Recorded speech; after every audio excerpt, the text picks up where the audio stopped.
안녕하세요. 여행을 사랑하는 남자 영민입니다.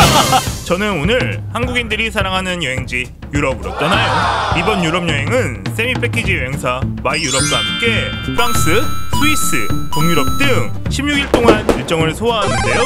마이유럽의 세미 패키지 유럽 여행 상품은 기존의 대규모 단체 패키지와는 달리 자유여행의 유연함과 패키지 여행의 편리함을 동시에 누릴 수 있는 새로운 형태의 여행 상품입니다. 특히 20, 30대를 주요 타겟으로 하여 또래 여행자들과 함께 소규모로 유럽을 여행하는 점이 가장 큰 포인트예요. 그리고 한국인 전담 현지 가이드가 함께하며 숙소는 3성 또는 4성급 호텔에서 2인 1실 기준으로 제공됩니다. 아울러 아침 식사가 포함되어 있어 편안한 여행이 가능해요. 그래서 오늘은 1편으로 마이유럽 프랑스 여행 소개하겠습니다. 이번 유럽 여행의 첫 번째 행선지는 프랑스 파리입니다. 파리는 마치 한 편의 영화 속 주인공이 된 듯한 감성과 예술이 살아 숨쉬는 경험을 할 수 있는데요. 프랑스의 수도이자 유럽 문화의 심장으로 수백 년 동안 예술가, 철학자, 디자이너, 작가들의 영감을 자극해온 도시입니다. 도시 자체가 하나의 거대한 박물관이라고 해도 과언이 아니에요. 특히 파리는 세계적으로 가장 사랑받는 여행지 중 하나로 에펠탑, 루브르 박물관, 노트르담 대성당과 같은 유명한 명소들이 있으며 세느강을 따라 이어진 아름다운 거리, 아기자기한 카페, 그리고 고풍스러운 건축물들이 조화롭게 어우러져 있습니다. 완전 짱짱짱! 프랑스 여행을 시작하면 먼저 파리의 상징인 에펠탑을 마주하게 되는데요. 낮에는 그 웅장한 구조와 주변 공원의 푸르름 속에서 도시의 활기를 느낄 수 있고, 밤이 되면 반짝이는 조명이 파리를 한층 로맨틱하게 물들입니다. 또한 파리의 중심가를 걷다 보면 개선문과 샹젤리제 거리를 따라 펼쳐진 고급 상점과 카페들이 여행의 즐거움을 더해줘요. 세느강 유람선을 타고 흐르는 강위에서 바라보는 도시의 전경은 특히 황혼과 야경 때 아름다움이 극대화되는데요. 많은 여행객들이 잊지 못할 추억으로 남깁니다.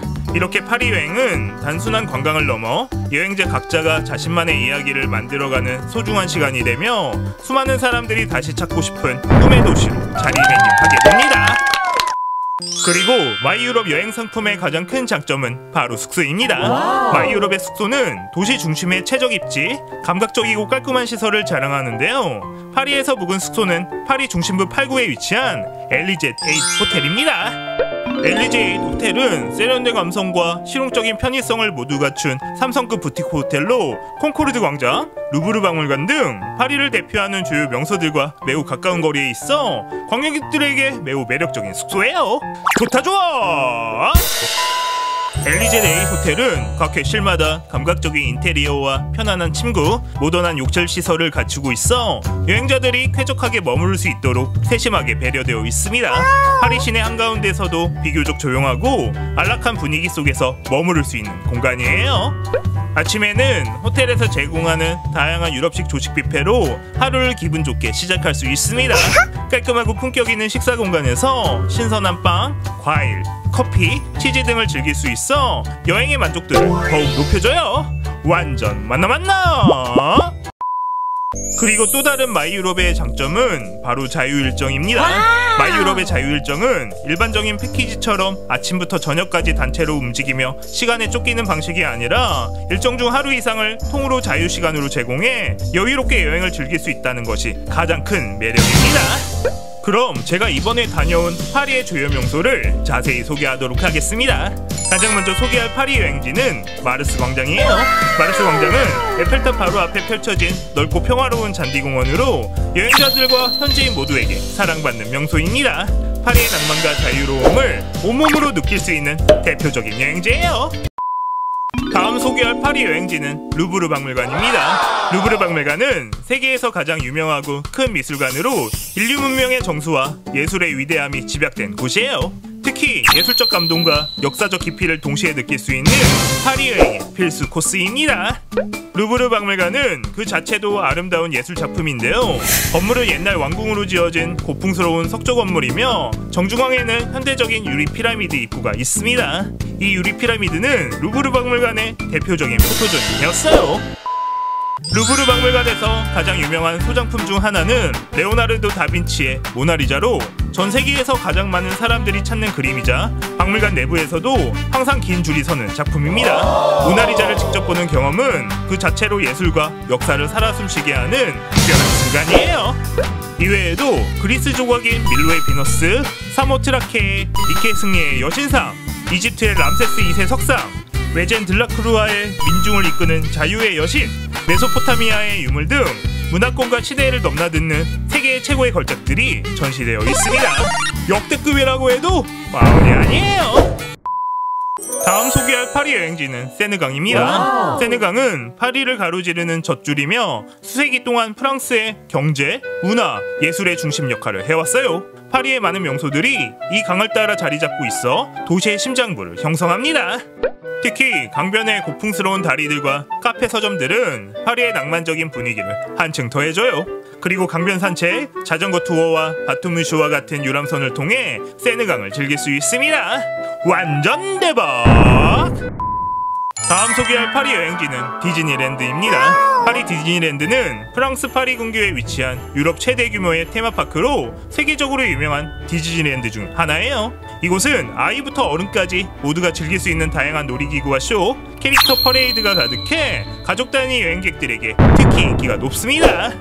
파리 디즈니랜드는 크게 두 개의 테마파크로 나뉘는데요. 첫 번째는 고전적인 디즈니 캐릭터들과 동화 속 세상을 체험할 수 있는 디즈니랜드 파크이고, 두 번째는 좀 더 미래지향적이고 영화 산업을 주제로 한 월트 디즈니 스튜디오 파크입니다. 좋다 좋아! 이곳에서는 신데렐라 성을 중심으로 디즈니 동화 속 캐릭터를 실제로 만나볼 수 있다는 것이 가장 큰 매력입니다. 그리고 어른들의 마음까지 사로잡는 수준 높은 어트랙션부터 어린이들을 위한 놀이기구도 환상적이에요. 디즈니에서만 즐길 수 있는 특별한 경험을 선사합니다. 파리 디즈니랜드의 하이라이트는 바로 디즈니 마법의 이야기입니다. 디즈니 마법의 이야기는 20분 길이의 야간 불꽃놀이 및 프로젝션 쇼로 디즈니의 고전 애니메이션부터 최신 픽사 작품까지 총 20편 이상의 영화를 테마로 하여 감동적이고 몰입감 넘치는 경험을 제공합니다. 이게 바로 인생의 젤리지! 다음 소개할 여행지는 개선문입니다. 개선문은 프랑스의 군사적 영광과 역사적 정체성을 상징하는 대표적인 아치형 구조물이에요. 고대 로마의 개선문 양식을 모티브로 설계되었으며 이곳에서 인증샷은 필수입니다.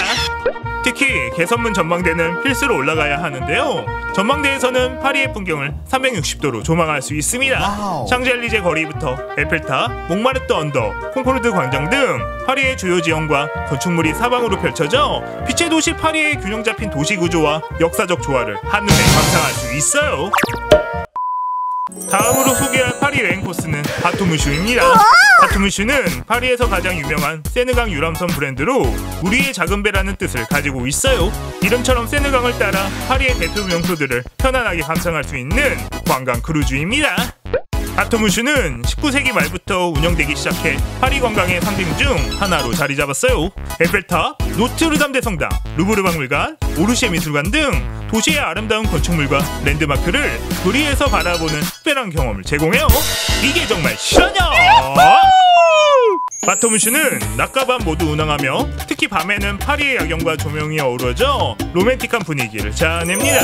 이곳에서 바라보는 야경은 그 자체로 그림처럼 아름답고 파리의 매력을 한층 더 부각시켜줘요. 그리고 바토무슈에서 에펠탑의 불빛쇼를 감상하는 것은 파리 여행의 하이라이트 중 하나인데요. 에펠탑의 불빛쇼는 마치 별빛이 쏟아지는 듯한 환상적인 장관을 선사합니다. 이런 게 여행의 묘미가 아닐까 생각해요. 다음 소개할 파리 여행지는 트로카데로입니다. 트로카데로는 파리 16구에 위치한 아름답고 넓은 광장과 공원 지역으로 특히 에펠탑을 바라보는 최고의 전망 포인트로 유명한 곳이에요. 이곳은 연예인들의 데이트 장소, 가족 단위 관광객들이나 사진작가들에게도 인기 있는 스팟입니다. 에펠탑을 배경으로 인생샷을 남기고 싶거나 파리의 낭만적인 정취를 느끼고 싶다면 트로카데로는 반드시 방문해야 할 명소입니다. 완전 짱짱짱! 파리에서 일정을 보내다 보면 조금은 지루해질 수 있습니다. 이럴 때는 훌쩍 파리 근교로 떠나는 것도 좋은 방법이에요. 그래서 방문한 파리 근교 여행지는 베르사유 궁전과 지베르니입니다. 베르사유 궁전과 지베르니는 각각 독립적으로 하루 일정을 소화할 만큼 볼거리가 풍부한 곳이지만 마이유럽의 세미 패키지 상품을 이용하면 이 두 장소를 하루에 효율적으로 둘러볼 수 있어 여행 시간을 최대한 활용할 수 있다는 큰 장점을 가지고 있어요. 가장 먼저 소개할 파리 근교 여행지는 베르사유 궁전입니다. 베르사유 궁전은 단순한 왕궁 그 이상으로 절대 왕정의 정점에 있었던 루이 14세의 권력과 프랑스 왕실의 화려함을 가장 극적으로 보여주는 역사적 상징인 곳이에요. 궁전 내부에는 왕과 왕비의 공식 침실, 귀족들을 위한 응접실, 거대한 식당과 연회장이 각각 시대별 장식 양식에 따라 아름답게 꾸며져 있습니다. 각각의 방에는 프랑스 바로크 예술의 정수라 할 수 있는 프레스코와 조각, 샹들리에 등이 장식되어 있어 왕실의 사치스러움과 예술적 감각을 동시에 엿볼 수 있습니다. 특히 357개의 거울이 벽을 따라 이어지는 거울의 방은 베르사유를 대표하는 상징적인 공간인데요. 과거 애교의 중심지이자 1919년 제1차 세계대전의 종교를 알리는 베르사유 조약이 체결된 역사적 장소이기도 합니다. 이처럼 베르사유 궁전은 단순한 유적지를 넘어서 예술과 정치, 자연과 권력이 하나로 어우러진 거대한 무대예요. 그 웅장함과 아름다움은 과거의 영광을 되새기게 할 뿐만 아니라 오늘날에도 여전히 사람들의 감탄과 경애를 자아내는 살아있는 역사 공간이라 할 수 있습니다. 베르사유 궁전을 보고 나서 프랑스 전통시장의 정치를 느낄 수 있는 노트르담 시장을 방문했습니다. 아기자기한 분위기 속에서 신선한 야채와 과일을 중심으로 구입이 가능하며 여유로운 동네 산책 느낌으로 둘러보기 좋아요. 구경하는 재미가 쏠쏠했습니다. 노트르담 시장은 프랑스 미식과 문화, 역사와 일상의 오롯이 녹아있는 공간으로 관광지를 넘어서 삶의 진정한 풍경을 담고 있는 장소예요. 잠시라도 이곳을 걷는다면 프랑스에 왔다는 감정이 온몸으로 느껴질 것입니다. 좋다 좋아! 그리고 방문한 파리 근교 여행지는 지베르니입니다. 지베르니는 파리에서 약 1시간 반 정도 떨어진 노르방디 초입의 작은 마을로 자연과 예술이 완벽하게 조화를 이루는 평화로운 곳이에요. 마치 시간이 느리게 흐르는 듯한 착각에 빠지게 합니다.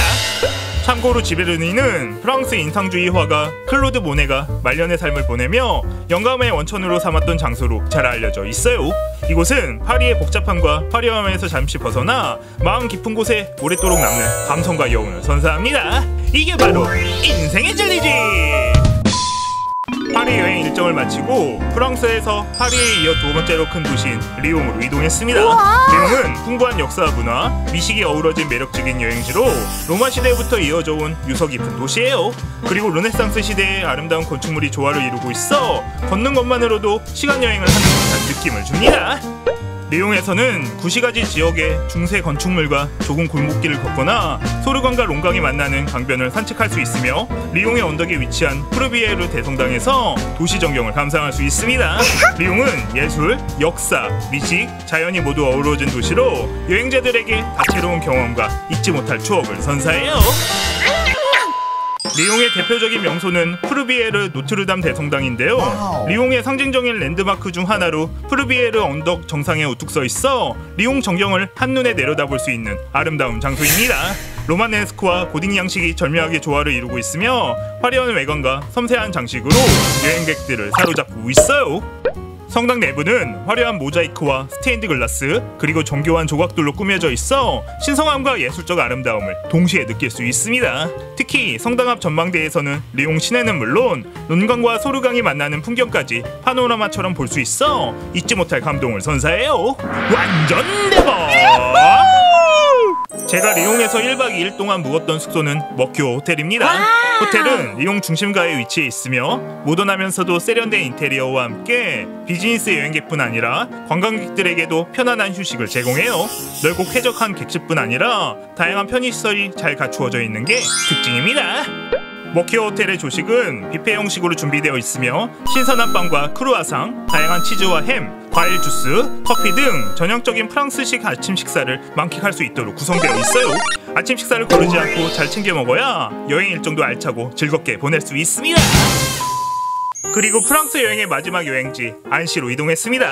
프랑스 안시는 알프스 산자락에 자리한 그림 같은 작은 도시로 청정한 자연과 중세 유럽의 매력이 어우러진 아름다운 곳이에요. 특히 프랑스의 베니스라 불릴 만큼 도시 곳곳에 흐르는 운하와 고풍스러운 건축물이 조화를 이루고 있습니다. 이곳은 방문객들에게 마치 동화 속 한 장면에 들어온 듯한 감동을 선사하는데요. 안시의 구시가지에서는 좁은 돌길과 아기자기한 가게들이 줄지어 있어 걷는 내내 시간여행을 하는 듯한 느낌을 줍니다. 고딕과 르네상스 양식이 어우러진 교회와 오래된 집들은 이 도시가 지닌 오랜 역사와 문화를 고스란히 보여줘요. 뿐만 아니라 안시 호수는 프랑스에서 가장 깨끗하고 아름다운 호수 중 하나로 맑고 푸른 물빛이 주변 알프스 산맥의 웅장한 경관과 어우러져 숨막힐 듯한 자연미를 자랑합니다. 이게 정말 실화냐? 호수 주변에는 자전거 도로와 산책로가 잘 조성되어 있으며 특히 여름철에는 보트 타기 등 다양한 액티비티를 즐길 수 있어 가족 단위 여행객부터 모험을 좋아하는 이들까지 모두 만족시킬 수 있어요. 역대급이라고 해도 과언입니다. 마이 유럽 세미 패키지 유럽 여행을 통해 프랑스의 아름다운 명소들과 풍부한 문화 그리고 특별한 경험들을 함께 나눌 수 있어 매우 뜻깊은 시간이 되었어요. 파리의 낭만과 베르사유 궁전의 웅장함, 지베르니의 아름다운 자연, 그리고 안시의 청정한 호수와 그림 같은 풍경까지 평생 잊지 못할 추억을 남겼습니다. 마이 유럽과 함께하는 세미 패키지 유럽 여행 여러분들에게 적극 추천하고 싶어요. 지금까지 프랑스의 매력에 빠진 영맨이었습니다. 그럼 다음 편에서 만나요.